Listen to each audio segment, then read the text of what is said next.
Hello everyone, कैसे हैं आप सब। मैं सुप्रिया सोनालिका पॉलिटिकल साइंस के इस क्लास में आप सभी का स्वागत करती हूँ। आज का जो हमारा ये क्लास है स्पेशली पीजी सेमेस्टर 1 के स्टूडेंट्स के लिए है। और पीजी सेमेस्टर 1 के कोर्स में का जो पेपर 2 है उसके अंतर्गत जो पॉलिटिकल थियोरी का पेपर है उसके अंतर्गत एक महत्वपूर्ण टॉपिक दिया गया है जिसका नाम है approaches to the study of political theory. मतलब राजनीतिक सिद्धांत के अध्ययन के उपागम, राजनीतिक सिद्धांत के अध्ययन के उपागम। और इस उपागम के अंतर्गत इसमें हमें 3 तरह के अप्रोचेस के बारे में पढ़ना है।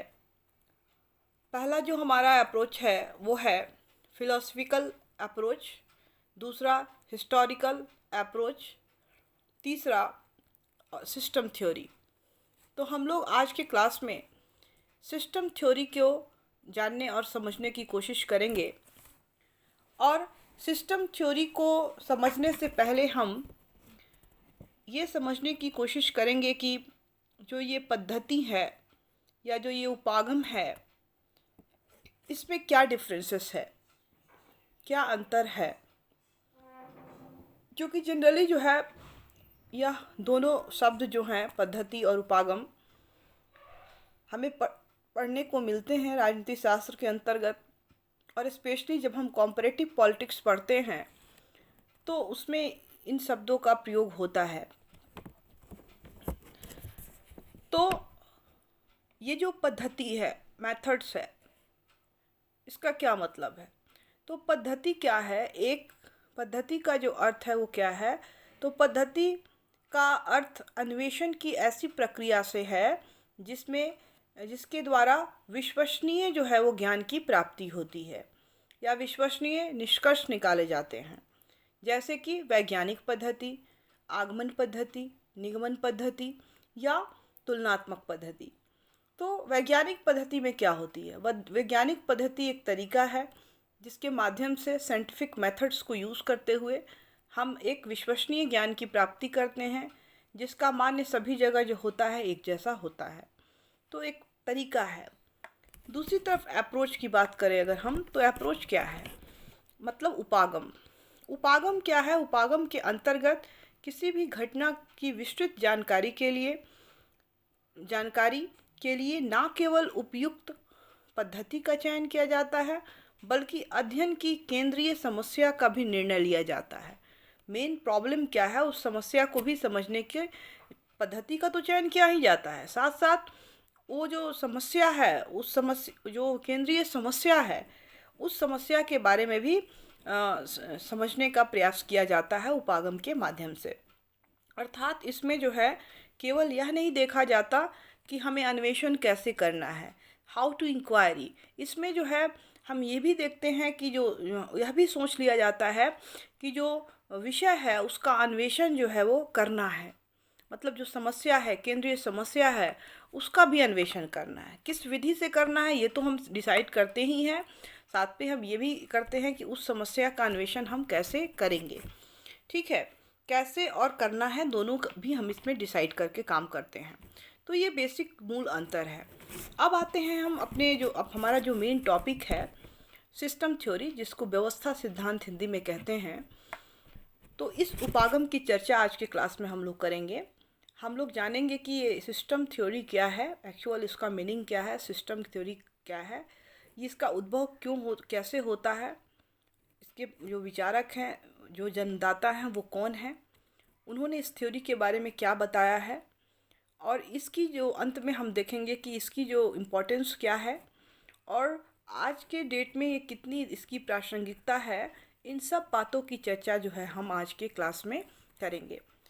तो हम स्टार्ट करते हैं। स्टार्ट करने से पहले सबसे पहले हम ये जानेंगे कि ये जो सिस्टम थ्योरी है, ये जो व्यवस्था सिद्धांत है, तो जब हम इसको किताबों में पढ़ने जाते हैं तो काफ़ी हमें उलझा हुआ मिलता है। मतलब हम उसको ठीक से समझ नहीं पाते। लेकिन मैं कोशिश करूँगी कि मैं बहुत ही ईज़ी वर्ड्स में सही आसान शब्दों में आपको एक समझाने की कोशिश करूँगी कि ये सिस्टम थ्योरी जो है वर्क कैसे करती है, ये थ्योरी एक्चुअली है क्या। तो ये सिस्टम थ्योरी जो है इसका सबसे पहले जो प्रयोग किया गया था वो बायोलॉजी में किया गया था। और बायोलॉजी में जो लुडविग वो वेटरी फिफ्थ जो हैं उन्होंने इसका प्रयोग किया था सिस्टम थ्योरी को का। और इस थ्योरी को जीएसटी के नाम से भी जाना जाता है, मतलब जनरल सिस्टम थ्योरी के नाम से भी इसको जाना जाता है। राजनीति शास्त्र में सिस्टम थ्योरी को थ्योरी जो अप्रोच है, सिस्टम थ्योरी अप्रोच जो राजनीति शास्त्र में है, इसकी शुरुआत करने का श्रेय जो है वो डेविड ईस्टन को जाता है। और एक और विचारक हैं आमंड, जो एक विचारक हैं उनको जाता है। और ये सबसे पहले जो है यह सिद्धांत जो है सिस्टम थ्योरी का यूज जो है वो बायोलॉजी में किया गया था। और उसके बाद फिर वह एंथ्रोपोलॉजी में, फिर उसके बाद सोशियोलॉजी में, साइकोलॉजी में, और फिर अंततः जो है वो इसका प्रयोग जो है वो राजनीति विज्ञान के अध्ययन में भी इसका इस उपागम का प्रयोग किया गया है। और राजनीति शास्त्र में जो है इस उपागम को लाने का श्रेय जो है वो डेविड ईस्टन को है। अब है कि देखिए सिस्टम थ्योरी जो है वो राजनीति विज्ञान में जो है पढ़ा जाता है। और राजनीति विज्ञान के बहुत सारे भाग में अलग अलग विद्वान जो हैं इस थ्योरी को बारे में बताते हैं या बताए हैं। जैसे कि फॉर एग्ज़ाम्पल डेविड ईस्टन और जो जी.ए. आमंड हैं, ये जो हैं इनका योगदान जो है सिस्टम थ्योरी को राजनीति शास्त्र में इन्होंने इसकी चर्चा की है। वहीं जो एक रिचर्ड स्नाइडर एक विचारक हैं, उन्होंने जो संचार है, कम्युनिकेशन थ्योरी जो है उसके अंतर्गत जो है इससे जो है सिस्टम थ्योरी को उसको इम्प्लीमेंट किया है। संचार का जो सिद्धांत है उसमें रिचर्ड स्नाइडर जो हैं इनके द्वारा किया गया है, जिसको भी हम लोग राजनीति शास्त्र के अंतर्गत पढ़ते हैं। उसके बाद जो है जो एक कैपलन एक विचारक हैं मार्टिन कैपलन, तो इन्होंने जो है इंटरनेशनल पॉलिटिक्स में ये सिस्टम थ्योरी को अप्रोच को यूज़ किया है इंटरनेशनल पॉलिटिक्स के अंतर्गत। और जो एफ.डब्ल्यू. रिक्स हैं, इन्होंने पब्लिक एडमिनिस्ट्रेशन के अंतर्गत जो है वो इस जो पब्लिक एडमिनिस्ट्रेशन जो है उसके अंतर्गत इस सिस्टम थ्योरी को अपनाया है, उपागम को अपनाया है। तो सबसे पहले ये क्लैरिटी होनी चाहिए आपके दिमाग में कि आप जो है इस सिस्टम थ्योरी का यूज़ जो है वो किस क्षेत्र में कर रहे हैं। हम लोग जो आज के क्लास में चर्चा कर रहे हैं या करेंगे वो राजनीति विज्ञान में जो सिस्टम थ्योरी जो जिन्होंने लाया, जिसका नाम मैंने बताया कि जो लाने का श्रेय डेविड ईस्टन को है, तो उनका सिद्धांत क्या था, सिस्टम थ्योरी के बारे में उन्होंने क्या बताया है, इसकी चर्चा जो है हम लोग आज की क्लास में करेंगे।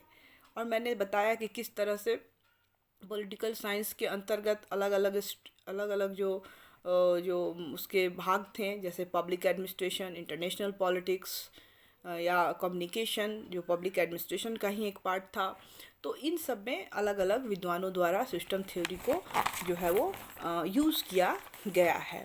अब है कि ये सिस्टम जो थ्योरी है, सिस्टम जो है आखिर ये सिस्टम ये जानने का हम प्रयास करते हैं कि सिस्टम थ्योरी जो है आखिर क्या है। ये एक कोई बहुत बड़ी जो है वो अप्रोच नहीं है, क्योंकि जो हमें समझना आए, क्योंकि जो हम लोग जो इसको पढ़ते हैं इस सिस्टम के बारे में, अगर बुक्स में अगर हम पढ़ें, ओपिगावा की बात करें या और भी बुक्स में जो हम लोग सिस्टम थ्योरी के बारे में पढ़ते हैं, तो थोड़ा हम लोग जो है वो कंफ्यूज जाते हैं, क्योंकि उसमें इस तरह के शब्दों का जो प्रयोग किया गया है उसको वो पढ़ना बहुत डिफ़िकल्ट होता है और इसलिए हम उसको ठीक से समझ नहीं पाते हैं। तो इसमें कंफ्यूज होने की ज़रूरत नहीं है, ये इतना टफ नहीं है, इसको हम बहुत ही आसान तरीके से समझ सकते हैं। तो सिस्टम थ्योरी या सिस्टम अप्रोच को समझना अगर है तो हम इसे एक मैकेनिकल जो अप्रोच होता है, मैकेनिकल जो एक व्यू है उससे समझ सकते हैं। मैकेनिकल मीन्स मशीनरी जो होती है उसके वर्क से समझ सकते हैं। मशीनरी सिस्टम क्या होता है, कैसे होता है? तो में से जो मैकेनिकल सिस्टम है उसमें हम मान लीजिए कि हमारा कोई कंप्यूटर है, कंप्यूटर सिस्टम है, कंप्यूटर है तो वो पूरा क्या है, एक सिस्टम है। लैपटॉप है तो लैपटॉप सिस्टम है। उसी तरह से मोबाइल फ़ोन है तो मोबाइल फ़ोन वो पूरा सिस्टम है। तो इस तरह से जो है वो हम इसको समझ सकते हैं। और फिर इसका जो है वो राजनीति शास्त्र में हम इसके उपयोग को समझेंगे कि ये सिस्टम थ्योरी जो है वो कैसे वर्क करती है। तो एग्ज़ाम्पल के लिए आप समझिए कि कंप्यूटर जो है वो एक सिस्टम है, ठीक है। कंप्यूटर एक सिस्टम है और यह जो अपने आप में क्या है, कंप्लीटली पूरा एक सिस्टम होता है कंप्यूटर सिस्टम, ठीक है। और इसके कुछ जो है वो सब सिस्टम्स होते हैं, मतलब इसकी कुछ उपव्यवस्थाएं होती हैं। जैसे कंप्यूटर क्या है, होल एक सिस्टम है और उसके अंतर्गत कुछ उपव्यवस्थाएं होती हैं। तो उसके अंतर्गत कुछ जो है वो सब सिस्टम्स होते हैं, जैसे कि सीपीयू, मॉनिटर, कीबोर्ड, माउस, ये सब हो सकते हैं। तो ये उसकी उपव्यवस्थाएं हैं। तो सब सिस्टम है या उपव्यवस्थाएं हैं। तो अगर इसमें से कोई भी एक सिस्टम, अगर जो कंप्यूटर जो पूरा सिस्टम है उसमें से कोई भी जो एक जो सब सिस्टम है, अगर उसमें कोई भी गड़बड़ी आ जाती है, जैसे कि मान लीजिए कि सीपीयू में गड़बड़ी आ गई या मॉनिटर में गड़बड़ी आ गई या माउस में गड़बड़ी आ गई, तो उससे जो है पूरा सिस्टम पर असर पड़ता है, फंक्शन पे पूरा असर पड़ता है। तो सिस्टम जो है वो किसी जो है वो इसके लिए इम्पोर्टेंट है कि सिस्टम जो है किसी इन्वायरमेंट में काम करती है। एक एक एक वातावरण चाहिए उसको। सिस्टम को क्या चाहिए, कंप्यूटर जो है उसको एक वातावरण चाहिए। और ये वातावरण क्या हो सकता है, जैसे कि कंप्यूटर को किसी रूम में रखा गया हो और उस रूम का इन्वायरमेंट फिर कैसा होना चाहिए। अगर बहुत ज़्यादा गर्मी होगी तो भी सिस्टम ख़राब हो सकता है, और जो अगर बहुत ज़्यादा मॉइस्चर होगा तब भी वो सिस्टम ख़राब हो सकता है। तो ये जो मतलब इसका ये है कि जो सिस्टम है किसी खास इन्वायरमेंट में काम करती है। मतलब वो सिस्टम जो है किसी खास इन्वायरमेंट में कार्य करती है और उस इन्वायरमेंट को वो प्रभावित भी करती है और उससे खुद प्रभावित भी होती है, ठीक है। मतलब कि जो कोई भी सिस्टम जो है, अभी मैं एग्जांपल कंप्यूटर सिस्टम की बात कर रही हूँ, तो ये जो कंप्यूटर सिस्टम है एक इन्वायरमेंट में काम करती है और वो इन्वायरमेंट से प्रभावित भी होती है और उसको प्रभावित भी करती है। मतलब इन दोनों का प्रभाव एक दूसरे पर पड़ता है। ये इम्पोर्टेंट बात है जो आपको याद रखनी है। दूसरा चीज़ है कि जो सिस्टम अप्रोच है, तो सिस्टम अप्रोच क्या कहता है, तो सिस्टम अप्रोच की क्या मान्यता है। तो सिस्टम अप्रोच जो है कहता है कि जो उपव्यवस्थाएं होती हैं, जो भी उपव्यवस्थाएं, सब सिस्टम, एक सिस्टम के अंतर्गत जो उपव्यवस्थाएं होती हैं, जो उससे जुड़ी उपव्यवस्थाएं होती हैं, उसमें वो स्वयं क्या होती हैं, स्वयं में स्वतंत्र होती हैं, लेकिन दूसरी तरफ जो है वो उपव्यवस्थाओं से, अन्य उपव्यवस्थाओं से भी जुड़ी होती हैं। वो स्वतंत्र तो होती हैं लेकिन उपव्यवस्थाओं से जुड़ी होती हैं। कैसे जुड़ी होती हैं, जैसे मान लीजिए कंप्यूटर सिस्टम एक पूरा सिस्टम है, इसमें बहुत सारे उपव्यवस्थाएं हैं, जैसे मॉनिटर, माउस, कीबोर्ड, सीपीयू, ये सभी। अगर सीपीयू, और इसमें क्या है देखिए कि जो एग्जांपल के लिए कि माउस क्या है कि एक इंडिपेंडेंट है, माउस अलग एक पार्ट उपव्यवस्था है उसकी। लेकिन दूसरी तरफ क्या हम देखते हैं कि जो सीपीयू पर ये क्या होता है, डिपेंडेंट होता है, क्योंकि जो भी हम कमांड्स देते हैं, जो भी हम फंक्शंस देते हैं, फिर वो जाता है सीपीयू में, रीड करता है, फिर उसके बारे में वो हमें बताता है। तो इस तरह से हम क्या देखते हैं कि माउस तो इंडिपेंडेंट है, लेकिन फिर भी यह जो है जो सीपीयू है उस पर डिपेंडेंट होती है। तो इसका मतलब यह है कि जो व्यवस्था जो है, जो उपव्यवस्था जो है, वो इंडिपेंडेंट होते हुए भी जो है वो पूरे सिस्टम पर के किसी पार्ट पर डिपेंडेंट हो सकती है। और अब हमने सिस्टम कंप्यूटर के बारे में समझा कि कंप्यूटर क्या सिस्टम है। ठीक है, अब इसी का यूज हम पॉलिटिकल साइंस में करते हैं। मैंने ये समझाने के लिए, समझने के लिए आपको एग्जांपल्स बताए। अब हम इसका यूज़ कैसे करेंगे पॉलिटिकल साइंस में, उसको हम देखते हैं। तो देखिए, पॉलिटिकल साइंस में इसको हम यूज़ कैसे करते हैं। तो इंडिया का जो पॉलिटिकल सिस्टम है वो क्या है। तो इंडिया का जो पॉलिटिकल सिस्टम है वो क्या है, पार्लियामेंट्री, संसदनात्मक जो है, संसदीय जो शासन व्यवस्था है उसको अपनाया गया है। तो पूरा सिस्टम क्या है, पार्लियामेंट्री सिस्टम है। और इसका सब सिस्टम क्या होगा, द्विसदनात्मक संसद होता है, जिसमें लोकसभा और राज्यसभा होती है, लेजिस्लेचर होता है, और लोकसभा राज्यसभा होती है। और लोकसभा और राज्यसभा जो है, ये पूरी पार्लियामेंट्री जो सिस्टम है उसका क्या है, सब सिस्टम है। अब ये जो सब सिस्टम होती है कैसे रन करती है, कैसे काम करती है लोकसभा और राज्यसभा। तो इसके अंदर भी बहुत सारे छोटे छोटे उप समितियाँ होती हैं, सब सिस्टम्स होते हैं, कमिटियाँ होती हैं, जिसके माध्यम से जो है वो हम पूरी गवर्नमेंट की अगर हम बात करें, छोटी छोटी कमेटियाँ होती हैं। और अगर हम पूरी गवर्नमेंट की बात करें तो गवर्नमेंट अपने आप में क्या है, एक सिस्टम है। लेकिन इसके जो सब सिस्टम क्या होंगे कि कार्यपालिका हो सकते हैं, है विधायन पालिका है, न्यायपालिका है।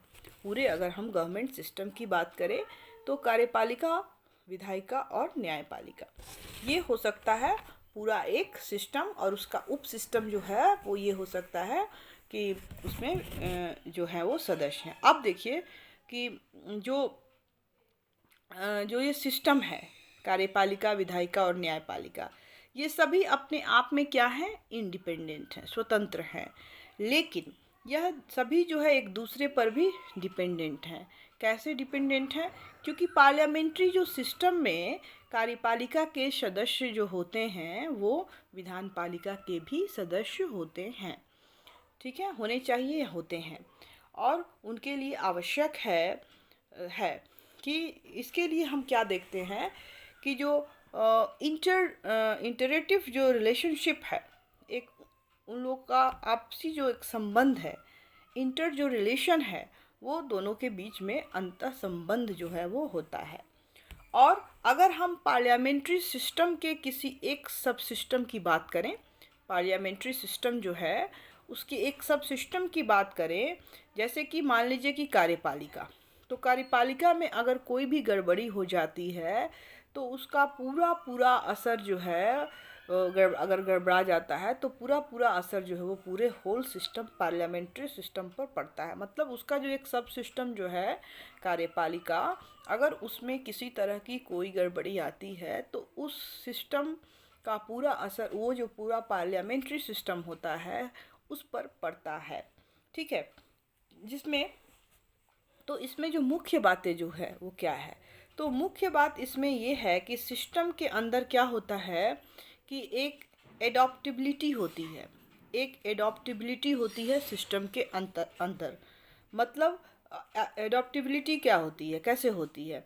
फॉर एग्ज़ाम्पल, जैसे कि मनुष्य का बॉडी क्या है, जब गर्मी में टेम्परेचर जो होता है, जब हाई लेवल पे भी चला जाता है, 40 डिग्री भी चला जाता है, तब भी हमारा जो बॉडी है उस टेम्परेचर को सहने के लिए अभ्यस्त हो जाता है। ठीक है, और जब टेम्परेचर जो है जाड़े के दिन में, सर्दियों में जब नीचे चला जाता है, -डिग्री चला जाता है सेल्सियस पे, तब भी जो हमारा बॉडी जो है उस टेम्परेचर को अडॉप्ट कर लेता है और उसमें सरवाइव कर पाता है।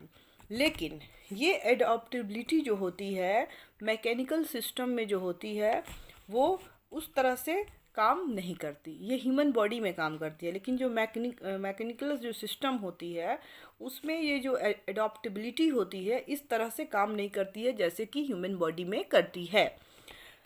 तो ह्यूमन बॉडी में तो एक जैसे कि एक कंप्यूटर है, दूसरा एग्जाम्पल से आप समझिए कि जैसे कि एक कंप्यूटर है, तो वो कंप्यूटर 230 जो वोल्ट है उस उतनी बिजली में वो चलती है मान लीजिए। तो दूसरा अगर अगर हम उसका टेम्परेचर जो है अगर 231 या 240 कर दें, थोड़ा भी ऊपर अगर वो जाएगा तो जाता है, तो क्या होता है कि वो पूरा सिस्टम जो है वो जल जाता है, फेल हो जाता है, ख़राब हो जाता है। और जो अगर उसको हम 40 या 50 वोल्ट का भी टेम्परेचर अगर देते हैं, तो वो क्या होता है, वो सिस्टम उसमें भी नहीं चलता है। कहने का मतलब ये है कि मैकेनिकल जो सिस्टम होता है उसमें उसकी एडॉप्टेबिलिटी जो होती है वो अलग होती है, और जो एक ह्यूमन बॉडी की एडॉप्टेबिलिटी जो होती है वो अलग होती है। ठीक है। अम, और जो सोशल सिस्टम होता है, जो सोशल सिस्टम होती है उसकी एडॉप्टेबिलिटी जो है, उसमें जो है एडॉप्टेबिलिटी होती है, मैकेनिकल में नहीं होती, बट जो सोशल सिस्टम होती है उसमें एडॉप्टेबिलिटी जो है वो पाई जाती है, ये होती है। तो दूसरी महत्वपूर्ण जो बात है सिस्टम थ्योरी में कि वो है कि एडॉप्टेबिलिटी का होना। ठीक है। उसके बाद है कि यहाँ यह समझना बहुत ज़रूरी है कि जो सिस्टम अप्रोच है राजनीति शास्त्र में क्यों आई, कैसे आई। जो फर्स्ट पार्ट है हमने कवर किया। अब है कि हमें ये समझना कि आखिर ये सिस्टम थ्योरी जो है राजनीति शास्त्र में इसकी ज़रूरत क्यों पड़ी, क्यों आई। तो देखिए, राजनीति शास्त्र में इसको क्यों लाई गई। तो हमने अपने व्यवहारवाद जो हमने पढ़ा था, व्यवहारवाद का चैप्टर, व्यवहारवाद उत्तर व्यवहारवाद पढ़ा था, उसमें हमने क्या देखा था कि वह जो व्यवहारवाद था राजनीति शास्त्र को क्या करना चाहता था, विज्ञान बनाना चाहता था। और जो सोशल साइंस था इसको है सोशल साइंस को जो है वो एक साइंस बनाना चाहता था, प्योर साइंस बनाना चाहता था, और एक ऐसा अप्रोच लाना चाहता था जो कि साइंटिफिक हो और उसका निष्कर्ष जो है वो पूरे विश्व में एक समान हो। साइंटिफिक मेथड से होगा तो जो भी उसका रिजल्ट होगा वो क्या होगा, यूनिवर्सल होगा, सभी जगह के लिए होगा। तो ये जो उत्तर व्यवहारवाद और व्यवहारवाद जो था, हमने देखा कि यह जो सोशल साइंस को है साइंस बनाना चाहता था, साइंटिफिक मेथड्स के द्वारा करना चाहता था। तो जो ये सिस्टम अप्रोच को राजनीति शास्त्र में लाया गया। और किसने लाया, डेविड ईस्टन ने, मैंने पहले भी बताया। और सबसे पहले इसको यूज जो है डेविड ईस्टन ने किया क्योंकि व्यवहारवाद के जो प्रमुख चिंतक हैं वो डेविड ईस्टन हैं, और उन्होंने सोशल साइंस को व्यवहारवादी बनाने का, साइंटिफिक बनाने का सबसे पहले जो है वो प्रयास किया है उन्होंने, डेविड ईस्टन ने। और डेविड ईस्टन की जो अब हम लोग समझेंगे कि आखिर ये डेविड ईस्टन का जो था ये अप्रोच क्या था सिस्टम थ्योरी को लेकर। तो डेविड ईस्टन ने जो सिस्टम थ्योरी है उसको क्या कहा है, इनपुट और आउटपुट अप्रोच के नाम से उसे वो पुकारते हैं। जो डेविड ईस्टन का सिस्टम थ्योरी है उस थ्योरी को वो इनपुट आउटपुट अप्रोच कहते हैं, या इनपुट आउटपुट उपागम, हिंदी में आगत निर्गत मॉडल के नाम से उसको पुकारते हैं। और ये मॉडल कैसा होता है, ये मॉडल जो होता है एक बॉक्स मान लीजिए है, उसके बीच में जो होता है वो पॉलिटिकल सिस्टम होता है। एक तरफ जो होता है डिसीजंस और आउटपुट होता है, दूसरी तरफ डिमांड एंड सपोर्ट्स होता है और इनपुट होता है, और उसके दोनों तरफ से फीडबैक होता है, और वह एक इन्वायरमेंट में होता है। ठीक है, इस तरह का एक सिस्टम होता है। इसको हम लोग थोड़ा और अच्छे से समझें, क्योंकि अभी वाइट बोर्ड है नहीं। अगर वाइट बोर्ड होता तो आप अच्छे तरह से इस चीज़ को समझ सकते, मैं उस पर आपको एक्सप्लेन करती तो शायद और भी क्लियर हो जाता, लेकिन फिर भी मैं बताने की कोशिश करती हूँ। आई होप आप अच्छी तरह से समझ पाएंगे। ये जो डेविड ईस्टन का जो सिस्टम थ्योरी है वो क्या है, मैकेनिकल सिस्टम की तरह काम करता है। कैसे काम करता है, जैसे कि मान लीजिए कि जो कंप्यूटर है, जो कंप्यूटर है उसके 3 पार्ट होते हैं, मान लीजिए। कैसे? जैसे कि इनपुट है, उसके बाद प्रोसेसिंग है और आउटपुट है। मतलब क्या? इनपुट का क्या मतलब? इनपुट में का कार्य क्या है कि सिस्टम में जो भी हम कमांड देते हैं या डिमांड देते हैं तो उसका प्रोसेसिंग होता है, और प्रोसेसिंग जो होता है हमारे डिमांड को, हमने जो रखी है, हमने जो मांगे रखी हैं, उस डिमांड का प्रोसेसिंग होता है और कुछ उसका आउटपुट निकलता है। ठीक है? आउटपुट प्रिंटर के माध्यम से या मॉनिटर पे हमें दिखता है, उसका जो भी हमने कमांड दिया, हमने जो भी डिमांड की। जैसे सपोज कीजिए कि हम लोग सर्च करते हैं, गूगल पे कुछ सर्च कर रहे हैं, तो हमने उसको कमांड दिया, कमांड देने पर वो सर्च करता है, प्रोसेसिंग करता है काम, और फिर वो हमारे स्क्रीन पर आता है या हमारे प्रिंटर से निकलता है कि ये चीज़ जो हमने मांगा वो दिया। तो ठीक उसी तरह से जो है ये पॉलिटिकल सिस्टम भी जो है वो काम करता है। तो डेविड ईस्टन जो बात करते हैं, ये दुनिया को कोई भी शासन व्यवस्था हो, चाहे वो दुनिया की कोई भी शासन व्यवस्था क्यों ना हो, उनका मानना है कि मेनली जो है वो सारी शासन व्यवस्थाएं जो हैं इसी तरह के 3 तरह के फंक्शंस जो है वो करती है। और इसमें 3 तरह के फंक्शन होते हैं। क्या होते हैं? इनपुट फंक्शन होता है। और ये इनपुट फंक्शन क्या होता है? तो इनपुट फंक्शन को समझने के लिए हम समझते हैं, मान लीजिए कि कोई एक म्युनिसिपल कॉरपोरेशन है, ठीक है, को अगर हम एक सिस्टम समझ लें, म्युनिसिपल कॉरपोरेशन को अगर हम एक सिस्टम समझते हैं या मानते हैं, तो इसमें इनपुट क्या होगा? तो इसमें इनपुट जो होगा कि जो लोग मांग करते हैं, और वो मांग क्या होगा? जैसे मान लीजिए कि हमारी मांग क्या होगी, हम अपने म्युनिसिपल जो कॉरपोरेशन उससे मांग क्या करते हैं कि हमें 24 घंटे पानी मिले, 24 आवर बिजली रहे, अच्छी सड़कें रहे। तो अगर मान लीजिए हमारी मांग है कि 24 घंटे जो है वो पानी की सप्लाई जो है वो हमें मिले, तो इस तरह से ये इनपुट जो है वो इनपुट क्या है जो हमने म्युनिसिपल कॉरपोरेशन के सामने जो मांगे रखी। तो डेविड ईस्टन क्या कहते हैं? तो डेविड ईस्टन कहते हैं कि सिस्टम को यदि अगर रन करना है, कोई भी सिस्टम तभी रन करती है जब उसके पास इनपुट होता है। ठीक है? इनपुट होता है, आगत और निर्गत। आगत मतलब होता है, और ये जो आगत जो है, ये जो इनपुट जो होता है बहुत ज़रूरी होता है। और इनपुट जो होता है वो क्या होता है? वो एक मांगे हो सकती है। और मांग क्या हो सकता है? मांग सड़क को लेके हो सकती है, बिजली को लेके हो सकती है, सुरक्षा को लेके हो सकती है, सड़क को लेके हो सकती है। तो कुछ भी मांग हो सकती है, या एजुकेशन से रिलेटेड कुछ मांग हो सकती है। तो इनपुट के लिए डेविड ईस्टन बताते हैं कि इनपुट जो है वो, इसमें 2 तरह के एलिमेंट होते हैं। तो पहला जो होता है इनपुट में वो होता है डिमांड, और दूसरा जो होता है वो होता है सपोर्ट। मतलब इनपुट के अंतर्गत 2 जो है वो एलिमेंट होते हैं, तत्व होते हैं। मतलब 2 तरह के होते हैं इनपुट में, एक तो डिमांड के रूप में होते हैं और दूसरा सपोर्ट के रूप में होते हैं। अब देखते हैं कि डिमांड क्या है। तो डिमांड, मान लीजिए कि डिमांड तो हमने उठा ली, कोई भी डिमांड हमने रखी, जैसे कि 24 आवर पानी चाहिए, तो इसके पीछे जो है सपोर्ट भी होना चाहिए। ये सपोर्ट क्या होता है? तो सपोर्ट जो है ये वित्तीय हो सकता है, या लोगों का, व्यक्तियों का सपोर्ट हो सकता है कि कितने लोग उस मांग के लिए सपोर्ट कर रहे हैं, ठीक है, या फाइनेंशियल सपोर्ट हो सकता है। तो इस तरह से जो भी मांगें उठाई जाती हैं उसमें ये देखा जाता है कि ये जो मांग है इसके पीछे सपोर्ट जो है वो कितने लोगों का है, कितने का है, 2 लोगों का है या पूरी सोसाइटी का, सोसाइटी उसकी मांग जो है वो उठा रहे हैं। तो वो मांग अगर 2 लोगों का है तो वो वैलिड नहीं होता, लेकिन अगर बहुत लोग उस मांग को उठा रहे हैं तब वो जो मांग जो है वो वैलिड हो जाती है।